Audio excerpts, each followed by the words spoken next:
A millionaire is about to sign the most important contract of his career when the 7-year-old daughter of his cleaning lady bursts through the door, desperately shouting, "Uncle, don't sign! Please, don't sign that paper!" His longtime partner, clearly annoyed by the interruption, violently grabs the girl's arm and snarls, "You cheeky child, get out now!" When the businessman witnesses this, something unbelievable awakens inside him. And what he did next shocked everyone. The Mont Blanc pen trembled slightly between Edward Miller's fingers as he surveyed the contract pages spread across the mahogany table. The rich aroma of freshly brewed coffee mingled with the distinctive scent of leather from the executive chairs, creating that familiar atmosphere of power and pivotal decisions that usually brought him a sense of calm. But on that Thursday, something different hung in the air of the meeting room. "Edward, my friend, this is the moment we've been waiting for months," Robert Hayes, his partner of 23 years, said, adjusting his tie knot with a gesture Edward knew well. It was the same move Robert made when he closed big deals. "Apex Global has finally agreed to our terms. This contract will definitively pull us out of this crisis." Edward nodded, but an inexplicable uneasiness grew in his chest. Over the past 6 months, the company he had built with such effort had faced unprecedented financial difficulties. Cancelled contracts, key clients migrating to competitors, issues with suppliers. A sequence of events that seemed orchestrated by fate to test him. Robert had proven himself a true partner throughout the turmoil, working tirelessly to find solutions. "Are you sure you've analyzed all the clauses?" Edward asked, flipping through the dense pages of legal terms again. His background in business, administration equipped him to understand contracts, but this document seemed especially complex, full of technical terms and cross-references that made for difficult reading. Robert leaned closer, placing a hand on his friend's shoulder with the familiarity of decades of partnership. "Edward, trust me as you always have. Our lawyers reviewed every single comma. This is our salvation. Apex Global is offering a $50 million investment, exactly what we need to clear all debts and still have working capital to expand." The sincerity in Robert's gaze seemed genuine, but Edward felt a strange pressure, as if time was artificially running out. "Why such a rush, Robert? Can't they wait even one more day for me to review it calmly? You know how the international market is, Edward. They have other investment opportunities on the table. If we don't sign today, they might withdraw the proposal and look for other partners." Robert checked his wristwatch, a seemingly casual gesture that didn't escape Edward's attention. "Besides, our situation doesn't allow for further delays. The banks are pressing, and you know that better than anyone." Edward knew Robert was right about the creditors' pressure. In recent weeks, calls from bank managers had become more frequent and the tone more threatening. The company he had built from scratch, inspired by his late father's teachings on honesty and hard work, was on the verge of collapse. His wife, Maria, had passed away 2 years prior, a victim of a sudden illness that had profoundly shaken his certainties about life. "All right," Edward murmured, picking up the pen again. "But give me a few minutes for one last review of the main clauses." Robert smiled, but Edward noticed an almost imperceptible tension in his partner's facial muscles. "Of course, my friend. Take all the time you need. Just remember that our secretary has already confirmed the presence of Apex Global's representatives for 4 o'clock. They're coming specially from New York City for the signing." The weight of responsibility for the company's 120 employees pressed on Edward's shoulders. Each of them had families, dreams, bills to pay. How could he risk the future of so many people for a hesitation that might just be paranoia? Robert had always been loyal, always by his side during the toughest times. Edward leaned over the contract, preparing to sign the document that would change all their fates. when the meeting room door burst open with a crash that made both men jump from their seats. "Uncle Edward, don't sign. Please don't sign that." "Paper!" The sharp, desperate voice cut through the room's silence like an emergency siren. A girl with curly brown hair and dark eyes gleaming with urgency ran to the table, her small hands reaching towards the contract as if she could physically prevent the signing. Edward immediately recognized Sophia, the 7-year-old daughter of Carmen, the cleaner who had worked in the building for 3 years. The child always greeted him with a radiant smile in the hallways, affectionately calling him uncle, despite there being no kinship between them. But he had never seen her with that expression of absolute panic now etched on her angelic face. "What is the meaning of this?" Robert rose abruptly, his face flushing with anger. The transformation was so sudden that Edward was startled by the intensity of his partner's fury. "How did this child get in here? Where is the building security?" Sophia recoiled a few steps, but kept her eyes fixed on Edward, completely ignoring Robert's threatening presence. "Uncle Edward, I heard him talking on the phone. He said bad things about you. Don't sign, please. You snot-nosed brat." Robert advanced towards Sophia with an aggression Edward had never witnessed in so many years of partnership. "Get out of here now. You have no right to interrupt important meetings." Before Edward could react, Robert violently grabbed the girl's arm, making her let out a cry of pain and surprise. Little Sophia tried to break free, but the adult man's strength was disproportionate for her age. "Robert!" Edward sprang from his chair, a primitive, protective fury exploding in his chest. "Let her go immediately. Have you lost your mind? This kid is messing up the most important deal of our lives," Robert growled, tightening his grip on Sophia's arm. "Her parents need to teach this inconvenient child some manners." Edward had never seen this brutal side of Robert. For more than 2 decades of partnership, he had always known a polite, controlled, diplomatic man in all situations. The violence with which he treated a defenseless child revealed a dark side that had remained hidden for all those years. "I said let her go!" Edward firmly held Robert's wrist, forcing him to release Sophia.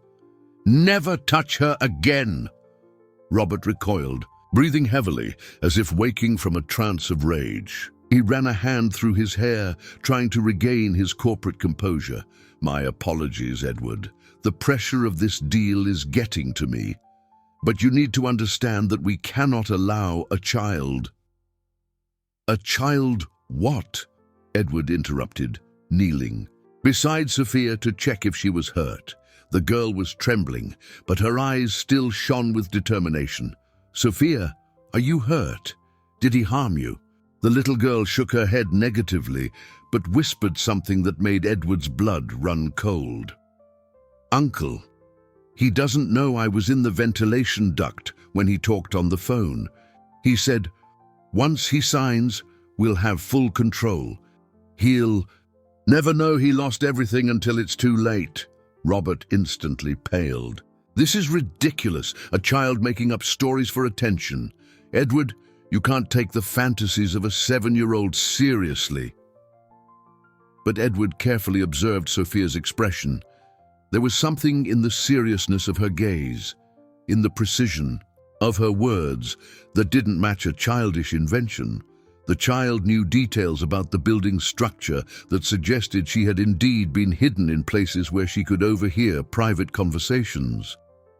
"Sophia, are you sure about what you heard?" Edward asked softly, keeping his hands protectively on the girl's shoulders. "Yes, Uncle. He also talked about you getting sick and not being able to take care of the company anymore. He said it would be easier that way." Sophia looked directly at Robert, who quickly averted his gaze. "That's why I ran to warn you. Mom always says we should help good people." The silence that followed was thick as lead. Edward felt the world spinning around him as he processed the implications of Sophia's words. 23 years of absolute trust in Robert began to crumble like a house of cards under a devastating wind. Edward remained kneeling beside Sophia, his mind frantically working to process the situation. The child's words echoed in his ears like alarm bells, but business logic struggled against the growing distrust. Robert had been his partner for over 2 decades. They had built an empire together that employed dozens of families. How could he believe a child's words against so many years of shared loyalty? "Edward, please, be rational," Robert said, gradually regaining his executive composure. "You've known Sophia since she was little. We know how children her age confuse reality with imagination. She probably heard fragments of some business conversation and made up the rest." Sophia crossed her thin arms over her chest, adopting a defiant posture that surprised Edward with its maturity. "I didn't make anything up. You said Uncle Edward was going to disappear off the map after signing the paper, and you laughed when you said it." "Enough!" Robert slammed his fist on the table, making objects jump. "I will not allow my 23 years of dedication to this company to be questioned because of the delusions of an ill-mannered child." Robert's explosive reaction only confirmed Edward's growing suspicions. The man he knew rarely lost control, and had never shown such hostility towards children. The personality transformation was so drastic that it felt like he was facing a stranger. "Robert, calm down," Edward said, slowly standing up. "If there's nothing to hide, why are you so agitated? Sophia is just a worried child." "Worried?" Robert laughed bitterly. "Or manipulated by someone who wants to sabotage our deal? Have you thought about that, Edward? What if competitors are using this child to hurt us?" Edward looked at Sophia, who remained serene despite the palpable tension in the room. There was something in the girl's calmness that contrasted with Robert's increasing nervousness. A 7-year-old would not be able to maintain an elaborate lie under pressure, especially in front of an intimidating adult. "Uncle Edward," Sophia whispered, approaching him, "I can show you where I was hiding. In the ventilation duct, you can hear everything that happens in here. Mom doesn't know I play there, but I heard everything." "This is absurd," Robert quickly intervened.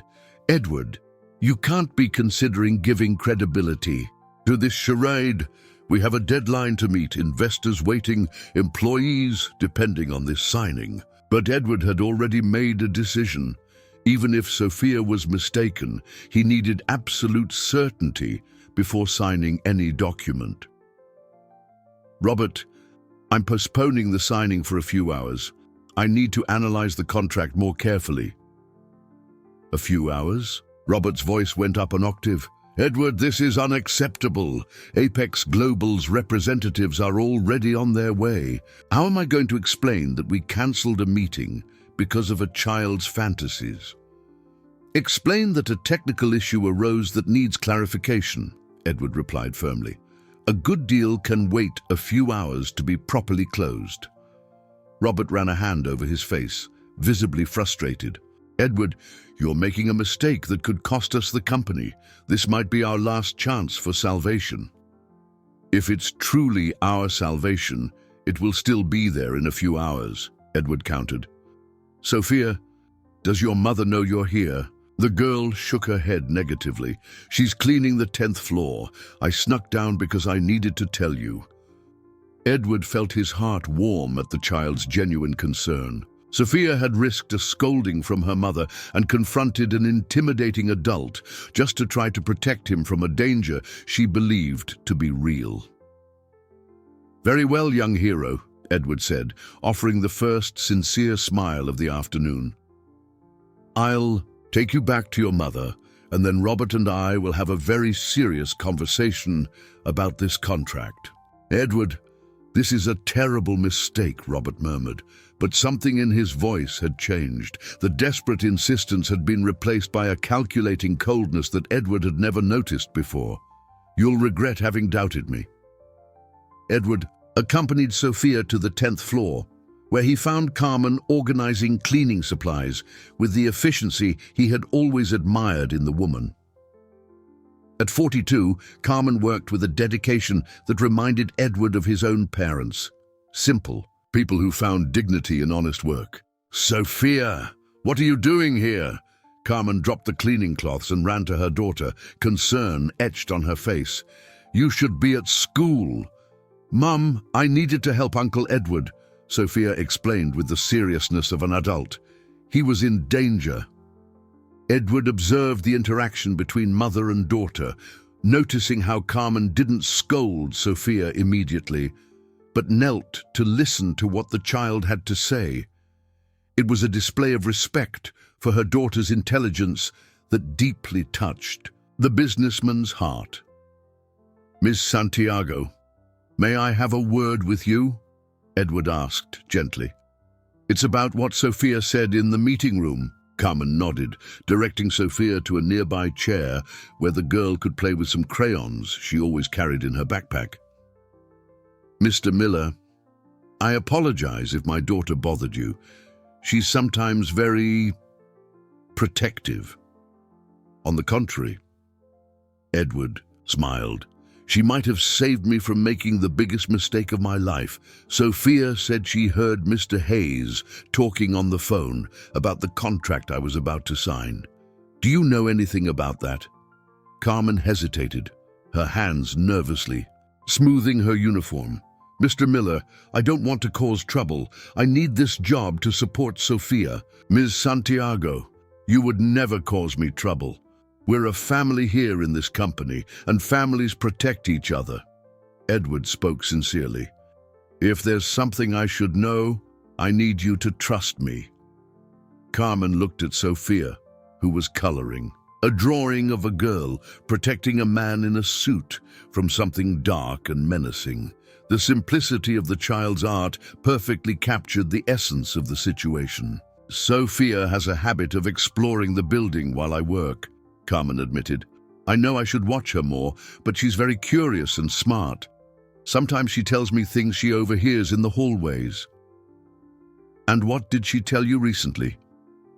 Last week she said she heard Mr. Hayes talking about getting rid of the Edward problem in a phone conversation. I thought it was her imagination, but Sophia rarely makes up stories. Carmen lowered her voice. Yesterday, she told me he said you wouldn't be in charge much longer. Edward felt a chill run down his spine. The pieces were beginning to form a disturbing pattern that he could no longer ignore. Why didn't you tell me this before? Mr. Miller, Mr. Hayes has been your partner for so many years. Who am I to question the boss's business? I'm just the cleaner, Carmen sighed. But when Sophia saw you about to sign those papers today, she said she couldn't let the good uncle be hurt by the bad man. Edward knelt beside Sophia, who continued coloring with absolute concentration. Sophia, can you show me where you heard these conversations? The girl looked up with bright eyes. Yes, uncle, but it has to be a secret. The bad man can't know I know about the secret place.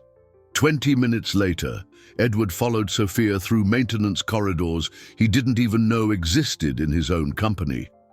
The child moved with the confidence of someone who knew every corner of the building, leading him to an opening in the ventilation system that offered access to several floors. Look, uncle, Sophia whispered, pointing to a ventilation grate that offered a direct view into the meeting room. From here, you can hear everything. I was playing spy when he said those bad things. Edward looked through the grate and had a perfect view of his own desk. Any conversation in the room would be perfectly audible from that position. Sophia wasn't inventing. She had truly witnessed compromising conversations. When they returned to the meeting room, Edward found Robert putting away the contract documents with hurried movements. Ah, Edward, I was looking for you. I managed to postpone the meeting with the investors until tomorrow morning. That gives us time to clear up any misunderstandings. That's good, Edward replied, carefully observing his partner's every gesture. That will allow me to examine every clause of the contract with the attention it deserves. Robert hesitated for a fraction of a second before responding. Of course, my friend, I'm sure that when you analyze it calmly, you'll see it's truly our salvation. But when Edward sat down alone to study the contract after Robert left, he discovered something that made his blood run cold. Hidden among technical clauses on page 17, there was a condition that would transfer 90% of his shares to Robert in case of temporary or permanent incapacitation to perform executive duties. Edward arrived at the office the coup next morning with a sense of urgency he couldn't disguise. He had spent the night analyzing every line of the contract, discovering other suspicious clauses cleverly disguised among complex legal terms. With each page he turned, Robert's betrayal became more evident and more cruel. The plan was diabolical in its simplicity. Create an artificial financial crisis, offer a seemingly salvific solution that would, in fact, transfer total control of the company. The conditions for incapacitation were so vague that practically any stressful situation or conflict could be interpreted as justification to remove him from the presidency. "Good morning, Mr. Miller," greeted Brenda, his secretary of 15 years. But there was something strange in her voice, a formality that didn't match their usual familiarity. "Good morning, Brenda. Something wrong?" She hesitated, looking nervously around before approaching. "So something very strange happened last night. Ms. Santiago was fired." Edward felt as if he had been punched in the gut. "Fired? By whom? For what reason?" Mr. Hayes talked to the cleaning staff. He said there were complaints about her work. Negligence, that they found poorly cleaned areas and missing supplies. Brenda lowered her voice even further. "But sir, I know Carmen's work. She's the most dedicated employee we've ever had here." The confirmation of his suspicions came as a wave of nausea. Robert was retaliating against Carmen and Sophia for the previous day's interference. The cruelty of punishing a single mother, who depended on her job to support her daughter, revealed a sadistic side Edward had never imagined existed in his partner. "Where's Robert?" Edward asked, fighting to control his rising anger. "He came in early today. He's in his office preparing for the meeting with the Apex Global investors." Edward immediately headed to Robert's office, finding him on the phone, laughing at something the caller was saying. When he saw Edward at the door, Robert quickly ended the call. "Edward, good you're early. Apex Global representatives will be here at 10. I hope you've cleared all your doubts about the contract." "I've cleared up many things," Edward replied coldly, "especially why you fired Carmen."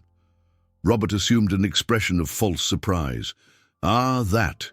A difficult but necessary decision. We received several complaints about her work. As responsible businessmen, we cannot ignore issues of service quality." "What complaints, Robert? From whom?" "Several employees mentioned poorly cleaned areas, dirty supplies." Robert spoke with the ease of someone who had rehearsed the lies.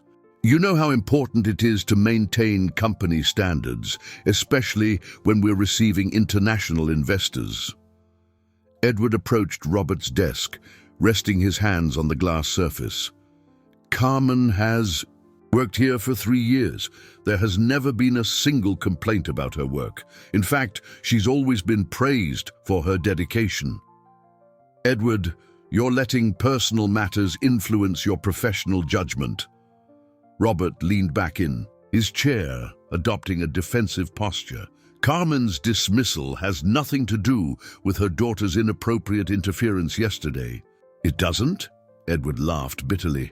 "What an interesting coincidence, don't you think? The same day Sophia tries to warn me about something suspicious in the contract, her mother loses her job for alleged negligences no one ever reported."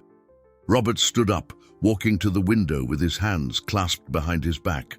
"Edward, you're letting yourself be influenced by a child's fantasies. This is dangerous for our partnership and for the company's future." "Dangerous?" Edward repeated the word, savoring its bitterness. "You know what I find truly dangerous, Robert? Discovering that my partner of 23 years included clauses in the contract that would give you total control of the company if I were deemed incapacitated to perform my duties. The silence that followed was deafening. Robert remained with his back to Edward, but his posture stiffened noticeably. "You read the contract more carefully," Robert finally murmured. "I read every word, every comma, every clause."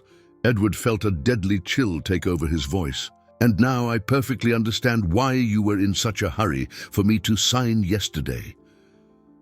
When Robert turned around, Edward saw for the first time the true man behind the mask of loyalty he had worn for decades.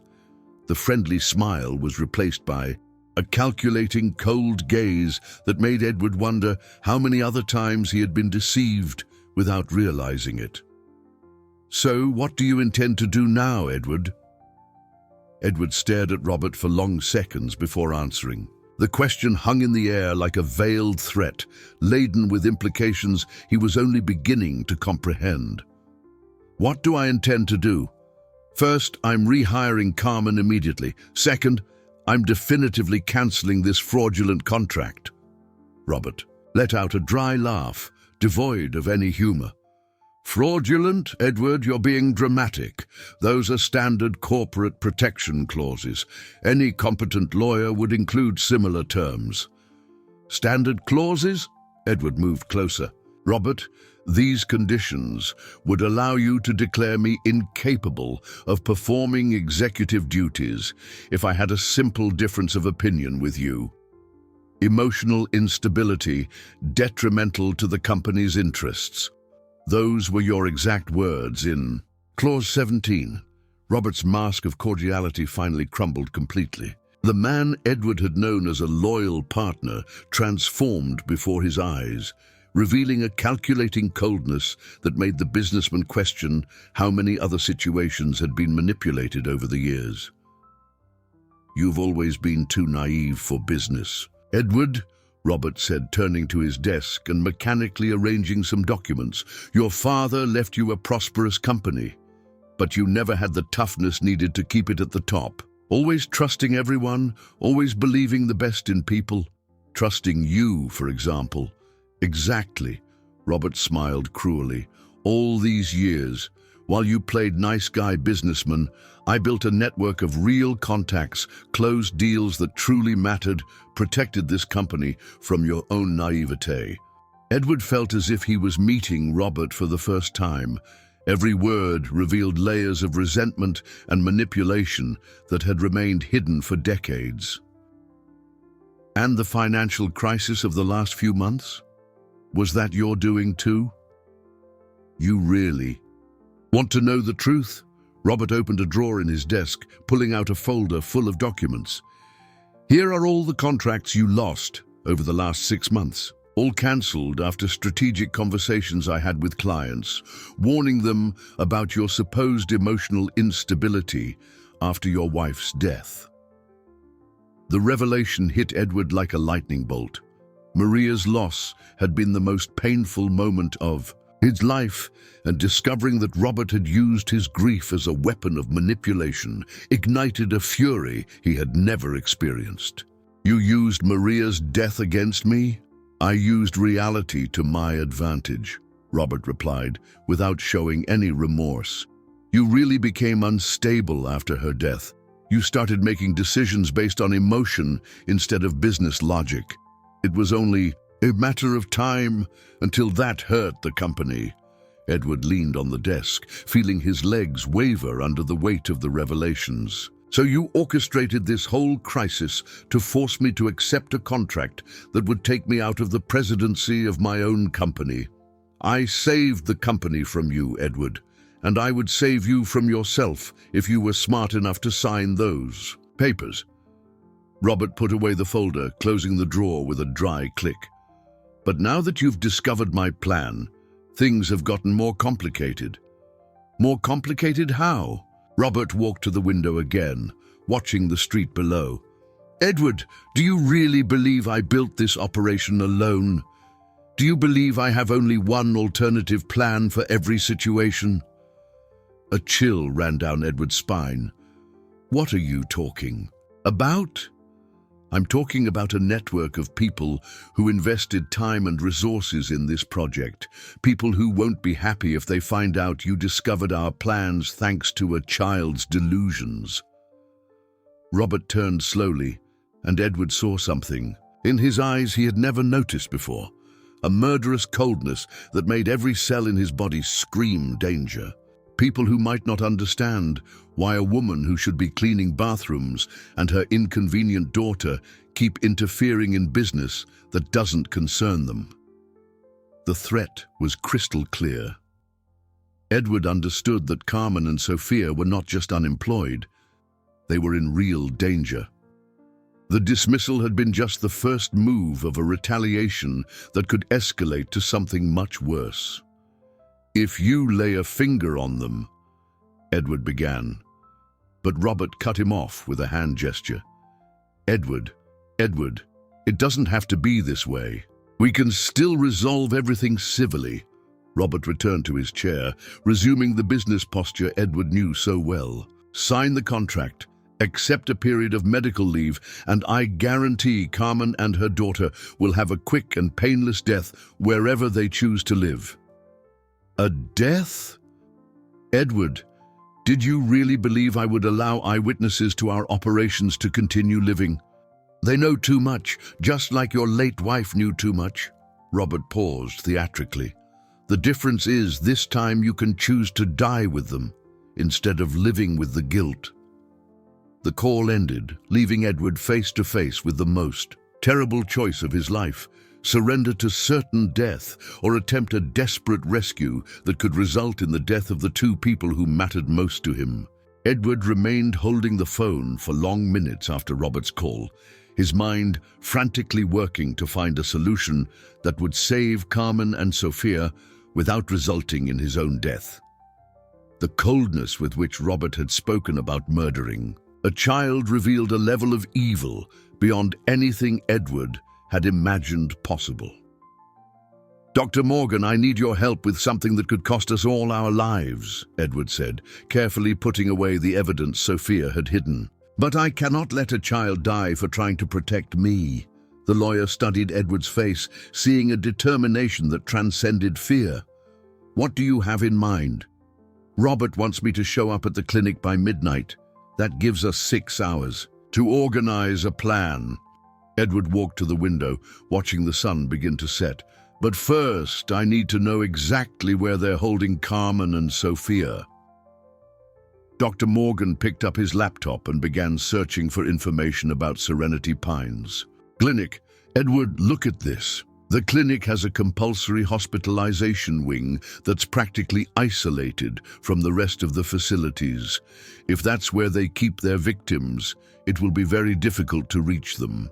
Edward studied the online images of the clinic, memorizing every architectural detail. "Dr. Morgan, you said Mark discovered evidence that other businessmen were killed by this organization. Did he mention specific names?" "Yes. He cited at least 3 cases in the last 2 years, all successful businessmen who suddenly developed mental problems and were admitted to the same clinic." An idea began to form in Edward's mind. "Dr. Morgan, if we can prove there's a systematic pattern of murders at the clinic, and if we have evidence of Robert's operations, we can expose the entire organization. But that requires time we don't have. Robert expects you there in a few hours." Edward smiled for the first time in days, but it was a joyless smile. "Then we'll give him exactly what he wants. My presence at the clinic, but not in the way he expects." Over the next hour, Edward outlined a plan that Dr. Morgan considered both brilliant and suicidal. First, they would contact honest authorities. Edward knew not all police officers were involved in the conspiracy. Second, they would use Sophia's evidence to convince at least one district attorney to investigate the clinic. The problem is, we need someone within the judicial system who hasn't been bought off by Robert, Dr. Morgan observed. "I know someone," Edward said, picking up his phone. "Attorney Maria Sanchez, district attorney. She's investigated corporate corruption cases before and has a reputation for being incorruptible." The call to Attorney Sanchez was transformative. When Edward explained the situation and presented Sophia's photographic evidence, the prosecutor immediately understood the gravity of the case. Mr. Miller, we were already investigating suspicious deaths related to Serenity Pines Clinic. Your evidence could be the key to dismantling the entire operation, the prosecutor said. But if you go to the clinic alone, you'll be signing your death warrant. Attorney Sanchez, they have a 7-year-old child and her mother as hostages. I can't abandon them, and you don't have to. I have an idea that can save all of you and still expose the criminals. Attorney Sanchez's plan involved Edward presenting himself at the clinic as Robert demanded, but wearing a recording device connected directly to the district attorney's office. Simultaneously, a team of honest police officers would surround the location to prevent escapes. The risk is enormous, the prosecutor warned. If they discover the device, they'll kill you immediately. And if I don't try, they'll kill Carmen. And Sophia anyway, Edward countered. Attorney Sanchez, I need you to know something important. I believe my wife was murdered at that same clinic 2 years ago. If we can prove that, we'll be able to prosecute everyone involved for murder, in addition to the other charges. The prosecutor's voice hardened. Mr. Miller, I will personally ensure these criminals pay for every life they've destroyed. At 10 o'clock that night, Edward drove alone towards Serenity Pines Clinic, equipped with practically invisible recording devices provided by the district attorney's office. Dr. Morgan had stayed behind, responsible for coordinating with authorities, ensuring the rescue operation would be executed at the exact moment. During the drive, Edward thought of Maria Miller and how proud she would have been of his decision to protect Carmen and Sophia, even risking everything. He also thought of the extraordinary courage of a 7-year-old girl who had faced dangerous, meant to save someone she considered family. When he spotted the gates of Serenity Pines Clinic, Edward felt a mixture of terror and determination. He knew that in the next few hours he would finally discover the truth about Maria's death and confront the murderers who had destroyed so many families. He parked the car and walked towards the main entrance, where Robert was already waiting, with a smile that promised only suffering and death. Edward, so punctual. Carmen and Sophia are eager to see you. Edward followed Robert through the sterile corridors of Serenity Pines Clinic, each step echoing like a countdown to the confrontation that would define the fate of all involved. The smell of disinfectant and medicine brought back painful memories of Maria's last days, but now it also carried the promise of long-delayed justice. You made the right choice, Edward, Robert said, guiding him through an isolated wing of the building. To die with dignity alongside the people you want to protect is far nobler than living knowing your cowardice caused their deaths. Where are they? Edward kept his voice steady, despite the terror growing in his chest with each door they passed. Robert stopped in front of a room at the end of the corridor, producing a key from his pocket. Right behind this door. But first, I need you to understand exactly what's going to happen here. When the door opened, Edward saw Carmen and Sophia sitting in chairs in the center of a room that looked more like an interrogation room than a hospital ward. Both were visibly shaken, but unharmed. Sophia looked up when she saw him enter, and her little face lit up with a brave smile that broke Edward's heart. Uncle Edward, I knew you'd come for us. Of course I did, my little hero, Edward replied, trying to approach her but being blocked by one of Robert's henchmen. Are you two okay? Did they hurt you? We're fine, Mr. Miller, Carmen said, her voice trembling slightly. Sophia was very brave. She kept saying you would come and save us. Robert laughed cruelly. What a touching family reunion. Edward, I hope you appreciate these final moments because that's exactly what they are. Final. Dr. Caldwell, the clinic doctor, whom Edward recognized from Sophia's photographs, entered the room carrying a tray with syringes. Mr. Hayes, the preparations are ready. Which of the three would you prefer to start with? Edward felt his blood run cold. Robert, for God's sake, they're innocent people. Sophia is just a child. A child who meddled in adult affairs, Robert countered. Edward, did you really believe we built this operation only for it to be dismantled by a 7-year-old girl? She and her mother are witnesses who can destroy us. Sophia surprised everyone by speaking with a serenity that defied her age. Uncle Robert, why do you want to hurt Uncle Edward? He's always been good to everyone. Robert knelt in front of the girl, adopting a falsely affectionate expression that made Edward want to vomit. Sophia, dear, sometimes adults have to do things children don't understand. Your Uncle Edward isn't the good person you think he is. You're lying, Sophia said with absolute conviction. Uncle Edward protected me when you were being mean to me. Good people protect children, bad people hurt them. The brutal simplicity of the child's logic momentarily disarmed even Robert. Dr. Caldwell, impatient, interrupted the moment. Mr. Hayes, I need to administer the doses before anyone notices our absence. Let's start with Mr. Miller. Edward realized it was the crucial moment of his plan. Robert, before I die, I need to know one thing. Maria discovered your operations, didn't she? Robert smiled with sadistic pride. Maria was too smart for her own good. She started asking inconvenient questions about the financial transfers, investigating transactions she couldn't comprehend. And you brought her here. I did. Dr. Caldwell is very skilled at making deaths look natural.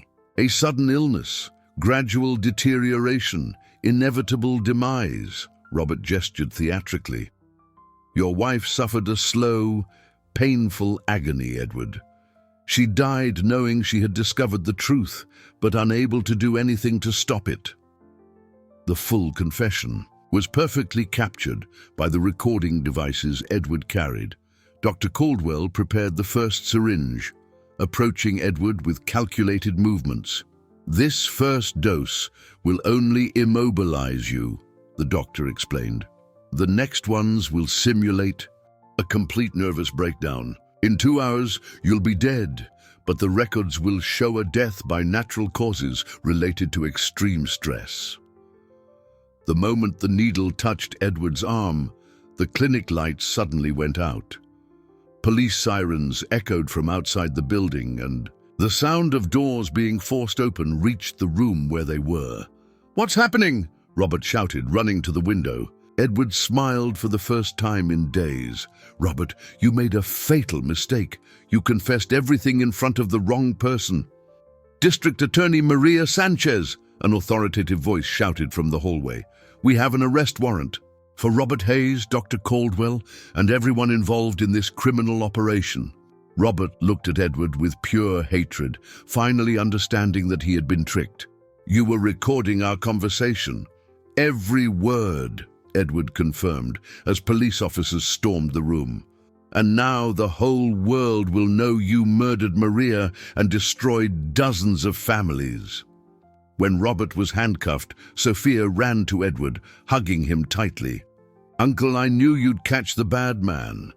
3 weeks after the operation at Serenity Pines Clinic, Edward found himself in court watching Robert being sentenced for an impressive list of crimes: murder, corporate fraud, kidnapping, conspiracy, and corruption.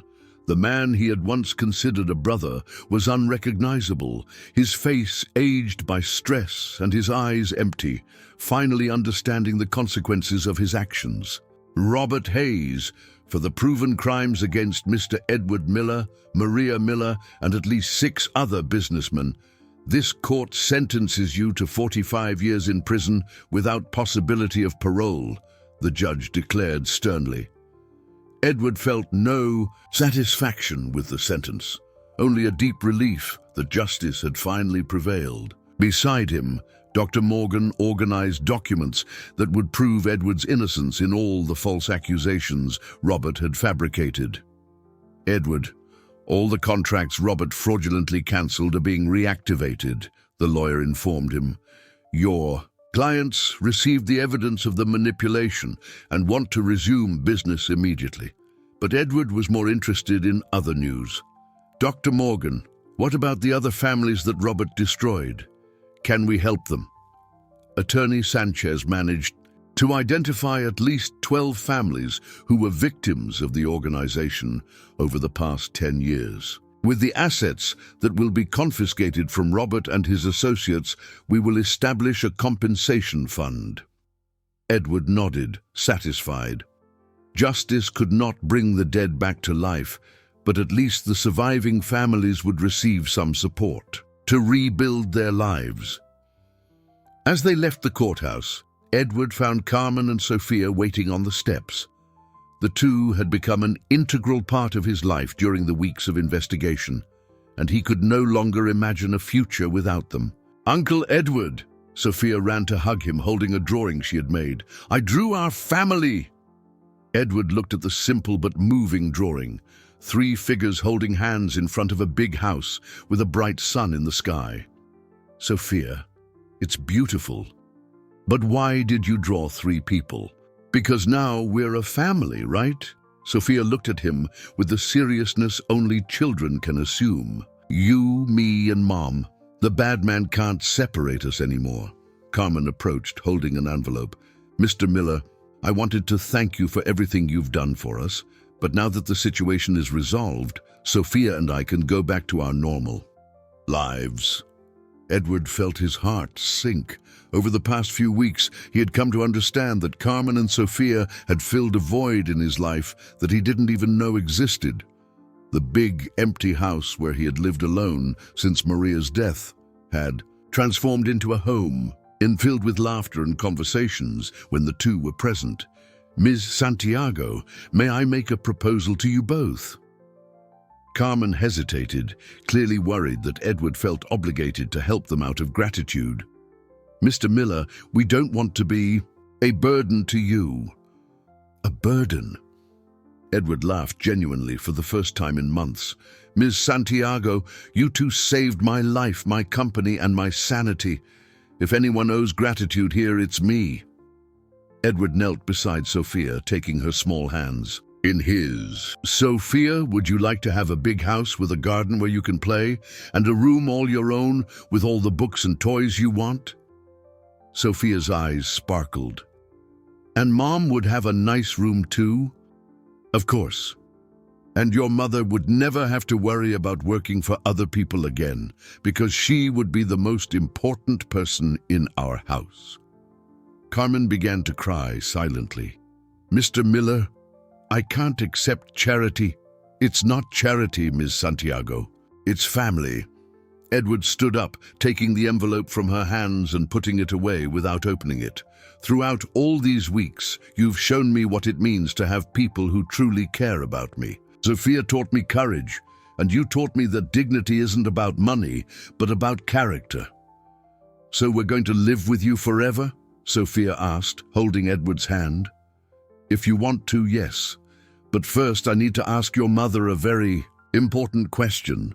Edward turned to Carmen, pulling a set of papers from his pocket that he had prepared days earlier. "Ms. Santiago, would you do me the honor of officially adopting Sophia?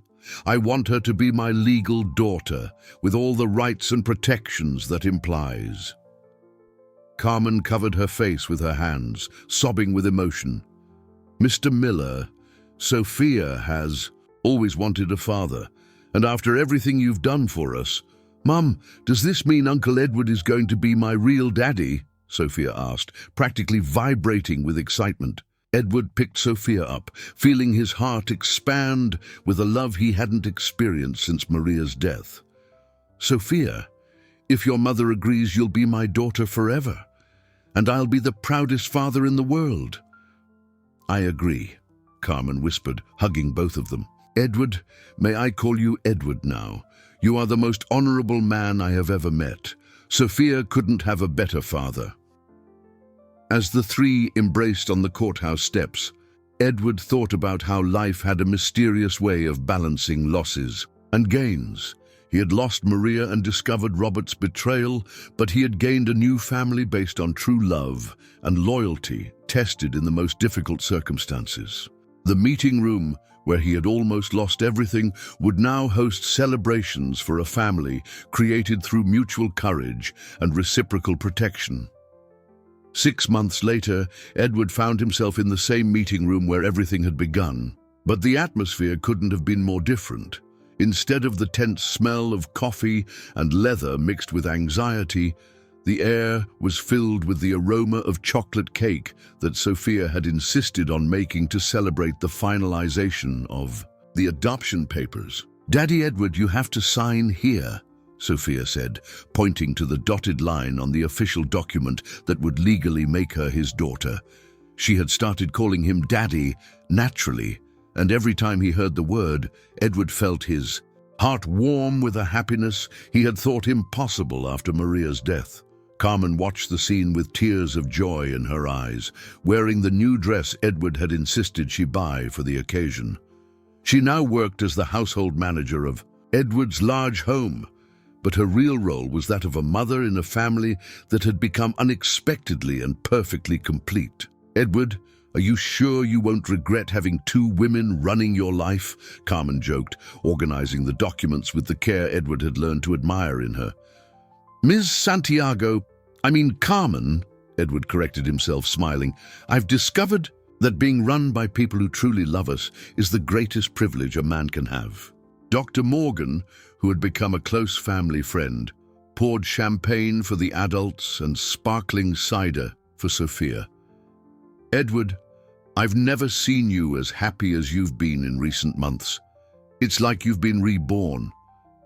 "I have been reborn, Dr. Morgan. Sophia taught me that courage isn't about age or size, but about doing the right thing even when we're scared." Edward picked up his daughter, kissing her forehead. "And Carmen showed me that true family is who chooses to stand by us when everything seems lost." Sophia hugged Edward's neck, whispering in his ear, "Daddy, do you think Mommy Maria would be happy with our new family?" The question touched Edward deeply. In recent months, he had managed to make peace with Maria's memory, understanding that she would have been proud to see how he had protected innocent people and built a new family based on love. "I'm sure she would be very happy, Sophia. She always said that love doesn't diminish when it's shared, it multiplies." Edward's company prospered again, but he had implemented important changes in its management. Now there were strict protocols for financial transparency, an independent board of directors, and an assistance fund for employees facing personal difficulties. "Sophia, do you remember the first time you came running into this room?" Edward asked, walking to the table where it had all begun. "I do. I was very scared, but I knew I had to save you from the bad man." Sophia touched the table's surface with reverence. "Daddy, why do adults sometimes do bad things?" "Sometimes people get lost, little hero. They forget what's really important in life and start thinking that money and power are more important than love and family." Carmen approached, hugging both of them. "Sophia, your father is right, but there are also good people like him who always do what's right even when it's hard." Edward looked around the room, remembering the tension of that terrible day when he had almost signed his own ruin. Now, the same table held adoption papers, honest partnership contracts, and plans to expand the assistance fund to other families victimized by corporate crimes. "Dr. Morgan, how are the other families we managed to help?" "All recovering well. Edward, the fund we established has already benefited 15 families, and 3 businessmen have managed to rebuild their businesses completely." Sophia jumped from Edward's arms and ran to a wall where she had hung her family drawing. "Daddy, look! I need to draw one more person here." "One more person? Who?" "Dr. Morgan. He's part of our family now too." Dr. Morgan laughed, clearly moved. "Sophia, it would be an honor to be part of this extraordinary family." Edward watched his new family gathered in the room where he had almost lost everything. understanding that sometimes the darkest moments of our lives are merely preludes to the greatest happiness we can experience. "You know what impresses me most about this whole story?" Edward said, hugging Carmen and holding Sophia's hand. "It's that the smallest person in the room was the only one brave enough to face the danger and save us all. It wasn't just me, Daddy. Mom was brave too, and you were the bravest of all when you came to save us." Edward knelt again beside Sophia, taking her small hands in his, the same gesture he had made on the day she saved him. "Sophia, I promise I will always protect our family, just as you protected me. And I promise I will never again sign any important paper without consulting my smartest advisor. I promise too, Daddy, I'll always take care of you and Mom." As the sun set on that celebratory afternoon, Edward understood that he had learned the most important lesson of his life. The most valuable contracts aren't signed with pens, but sealed with hugs, tears of joy, and promises of eternal love. The meeting room, where a brave child had screamed to prevent a signing, now held the most important signature of Edward's life, the papers that officially made Sophia his daughter and completed a family created through courage, loyalty, and true love.